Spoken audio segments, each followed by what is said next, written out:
Welcome to Amplifying Wellness with TLC, a podcast where we discuss self-care and wellness through some of our guest stories, information, and tips on how to live happier and healthier lives. We're Twin Life Coaching and Business Services with your host, myself, Barb Schutz, and my business partner, friend, and sister, Tara Lehman. We care about increasing awareness around self-care and mental health through various avenues, such as this podcast, our coaching, consulting, workshops, and our supportive communities. To find out more about our services and our communities, please visit twinlifecoaching.ca.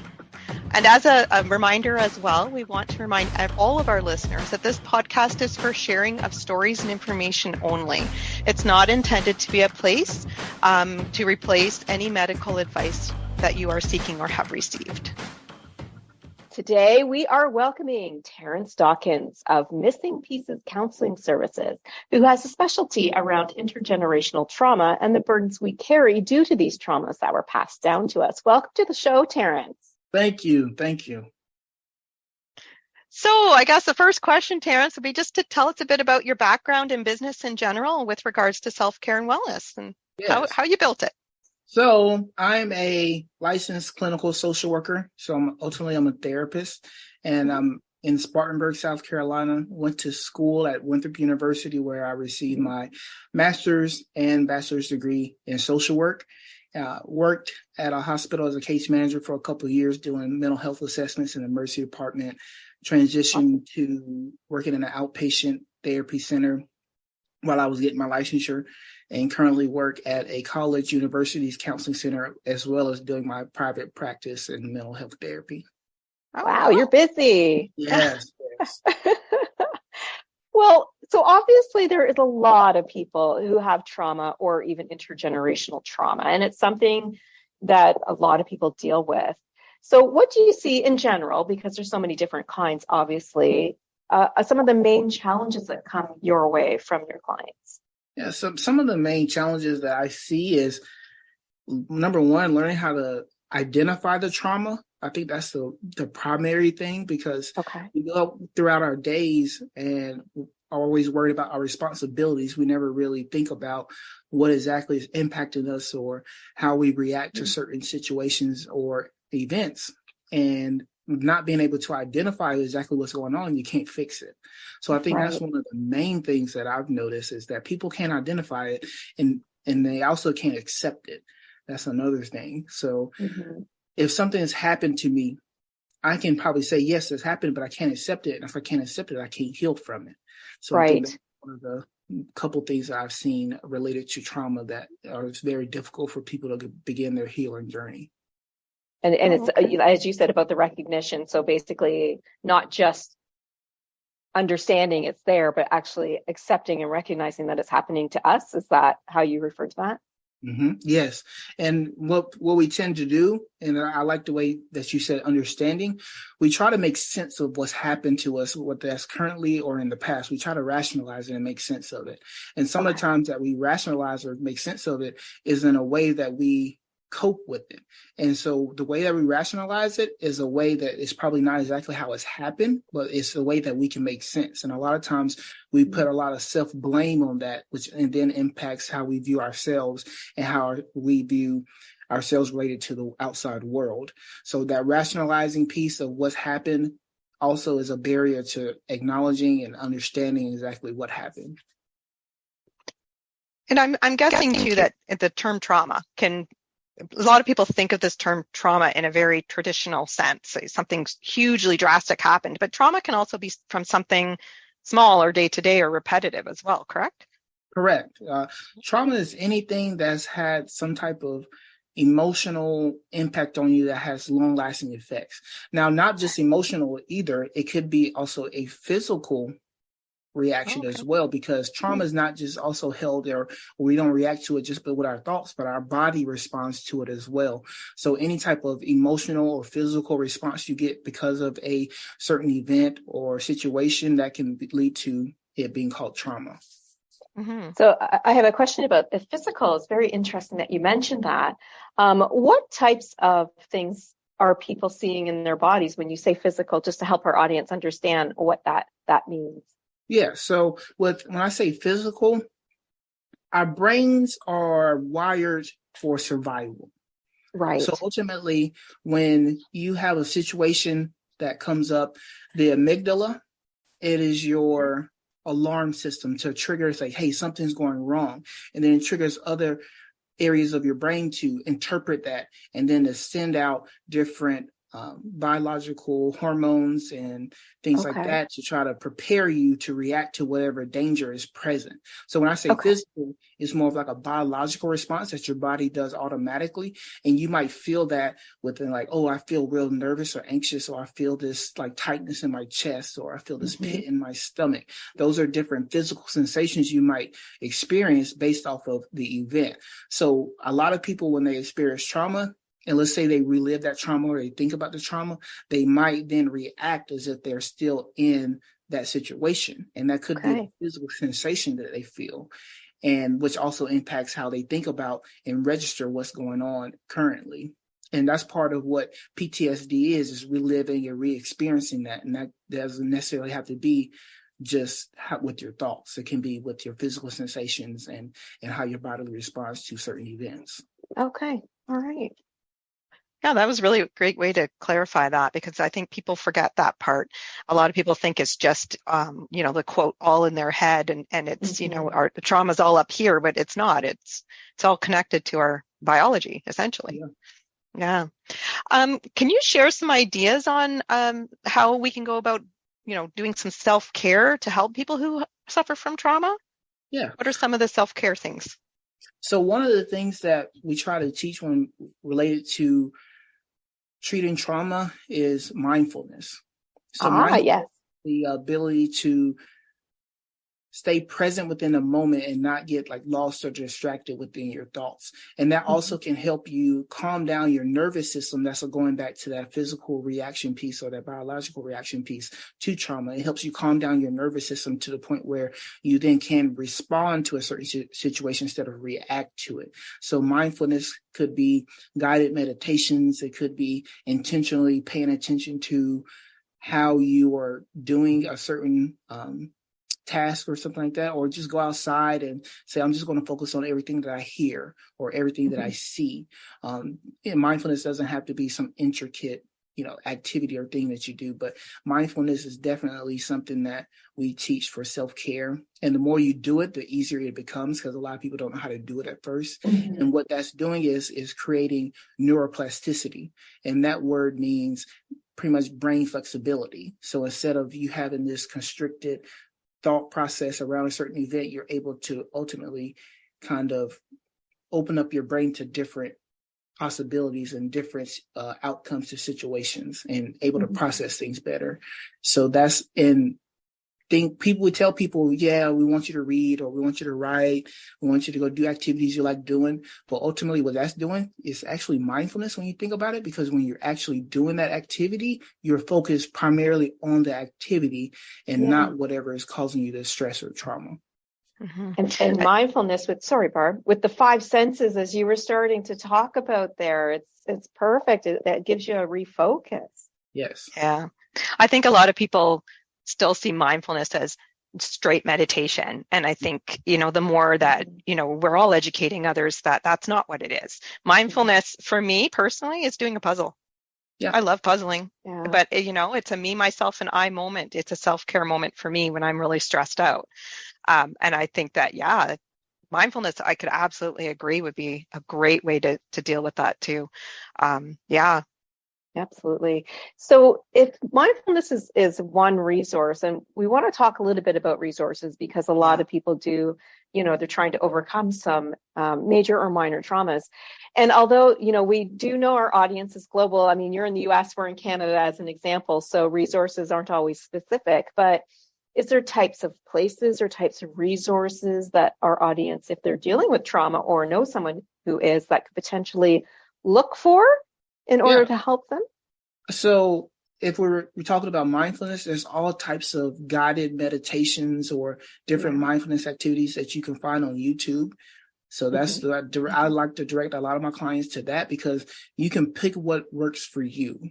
And it's not just like cookie cutter type thing. It's like an endless amount of possibilities that you can do it. If you don't like meditation, that's fine. Like you said, puzzles or your type of mindfulness, people can walk you through how to do different activities and how to do it mindfully. There's different apps you can download with different mindfulness practices in it. I don't have any specific ones off the top of my head, but definitely just type in like mindfulness and they'll pull them right up. I'm thinking Headspace is a good one. Headspace is definitely one. Yeah. Because we use that at our college counseling center as well. Yep. That's a good one. So Headspace, definitely YouTube. You can Google mindfulness practices. You could also go on, I think it's Therapist Aid, and they have different resources there for different mindfulness or different self-care things like that. And also they have different worksheets that you can work through as well. So Therapist Aid is another one that I use, and it's completely free. Oh, that's a little great. bit of cognitive behavioral therapy. Is that, that's a great tool even for people who are depressed as well, or to reframe some negative thoughts if that's part of it, right? Yeah. And a lot of what happens is, like I said, with people not understanding what's going on or being aware of it, these different worksheets or learning about mindfulness in general, it gives you a toolkit to where you can be more aware about what's going on so you can consciously make a better decision on how I'm going to respond to an event. Yeah. And that's ultimately what we're doing. We want to make people more aware of what their body is doing and what their mind is doing so they can then stop themselves and take a moment and say, I'm going to choose to do something different in this specific moment. It's about choice. Yeah. So, we kind of, I heard both of you kind of touching on other people. So a good kind of lead to the next question would be, so how can family members or friends, be there for that person or help or, be that tool for them? How can they be a resource? So when you asked that question, the first thing that came to mind was, why don't people reach out for help? And part of that is, I'm afraid of being judged, criticized, or belittled, or saying that, my feelings aren't really validated. They don't validate me. So what family members, what friends can do, what partners can do is just listen. That's it. Just listen. You don't necessarily have to have a response for what this person is saying. You don't necessarily have to have the answer, but just being that person to be there and listen to them and validate that they can feel that way and that you may not understand what they're feeling, but you can empathize with them. And that's what people want, because we want to make sure that we're connected with one another. And that's a way of feeling connected. We want people to understand us. We want to we want ourselves to feel like, I'm not crazy for feeling this way. So being able to just listen and instead of responding or trying to think about how I'm going to react to what they're saying, just listen. And they will tell you what they need if you just listen. And then from there, depending on what they need, that's when you address that. And that's another question that people can ask. Well, what do you need from me right now? I ask that question to my clients at the beginning of every session, because you never know what's going on or what just happened right before they walked in. So I always ask them, what do you need from me right now? That's one key question to let somebody know that you're there for them to support them. Yeah, I think that's really important. People, I think when they're hearing someone say something, they always want to say, I understand, or it's okay. And those are the worst things that someone can say, instead of just acknowledging what they're saying or just saying, I'm here for you. What do you need? To me, that is more help than saying you understand when you may not, you probably don't. Yeah.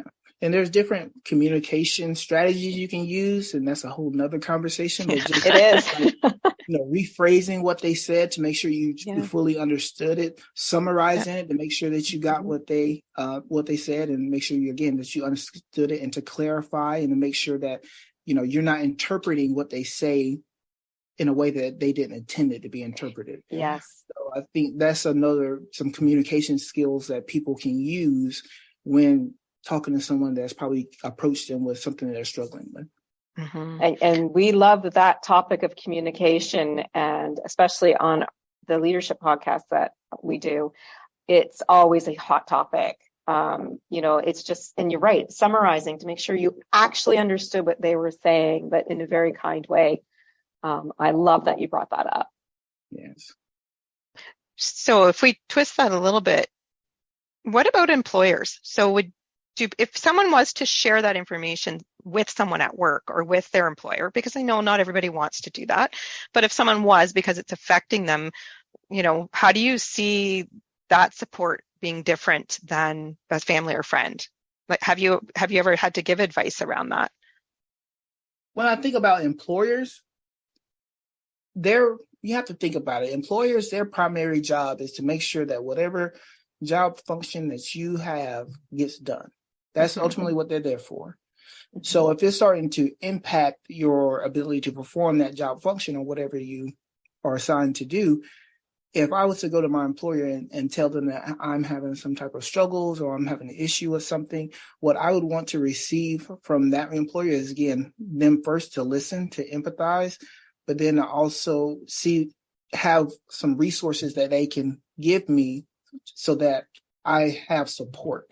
So it's more of supporting me, not telling me it's going to be okay, but supporting me so that I can still meet my job function, because I know that's what you're there to do. But what employers don't want to do is try to make it seem like the job function is more important than the issue you're having. Because then now, like, I cannot, come to you, or I'm in jeopardy of losing my job if I admit that I'm having these things or struggles, or if they see that my productivity level is decreasing, then they don't, and I can't tell them why. Then again, I'm in trouble for losing my job or getting written up or something like that. Yeah, and I think it depends on the type of trauma, whether somebody's going to share that information. But if they do, you would hope that most employers nowadays, I wouldn't say all of them, but most of them nowadays would have some resources and some ability to accommodate. We would hope so. Yeah, absolutely. So is there anything that you wanted to share as a key takeaway or a keynote for us that we haven't brought up yet today? Well, I always like to tell people, no matter what you're going through, that it probably didn't start with you. I like to tell people that because, again, we like to put a lot of self-blame on situations that we might be in. We like to, we like to talk self down on ourselves. We feel like things are our fault. And so I like to tell people it probably didn't start with you, and to begin that journey of really trying to understand yourself and how you react to certain situations, and then trying to understand where did that come from. When I was getting supervision for my clinical license, the best advice that I got is I was treating the symptoms of the patient or the client. I was treating what they came to me for. But my supervisor told me, Terance, you probably need to understand why they're doing this, though. So why is this child reacting with anger? Or why are they getting in trouble only at school? Or why is this person, yes, they might have had a breakup, but what about the breakup really brought them here? So why are they having these different issues or situations that they come to you about? And that was very powerful, because what people come to therapy for isn't what they come to therapy for. So if I come to you for depression, that depression started somewhere. So why are you having these issues of probably not being able to sleep or losing interest in activities? So really trying to get to understand that person, how they operate and where they started from. And so I always tell people, become curious about how you operate. So I like to, it probably didn't start with you. That's an interesting way of putting it. Sorry, I really like that. Yeah, become curious. And I think that's actually a really good point too, because not everybody knows that they're struggling from trauma or PTSD. And sometimes it takes that digging of the why to figure that out. Like you said, they might come to you for depression, and then you're doing your counseling with them. And then in the end, you're finding out through all their therapies that, no, this is actually PTSD from when they were a child. Yeah. And I think the awareness of people knowing that it's actually PTSD is also, something that people don't have. Some people do, but not everybody. Yeah. And a prime example of that is, especially with in reference to intergenerational trauma, I might, if I'm having difficulty in a relationship because I feel like if I don't hear from this person, they'll forget about me, or, that I'm not important to them. if we get farther in digging into probably like some childhood experiences and the relationship with their parents, you're probably going to find out that they felt that same way with their parents. Mm-hmm. So they're actually responding to how that child felt growing up, not necessarily to not feeling important in the relationship. Right. And that's when I say getting curious about the why and start digging into some different aspects of your life, especially with early childhood experiences, can be helpful. Mm-hmm. Yeah, the inner child. You hear that term a lot, right? Yeah. Mm-hmm. Right. Exploring the inner child can really tell a lot. Yes. Yeah. Is there anything else you wanted to add to our conversation today? I think we covered a pretty good bit of it. And I still want to let people know that, regardless of the responsibilities that you might have, always take time to take care of yourself, whether that's 15 minutes, 30 minutes, an hour.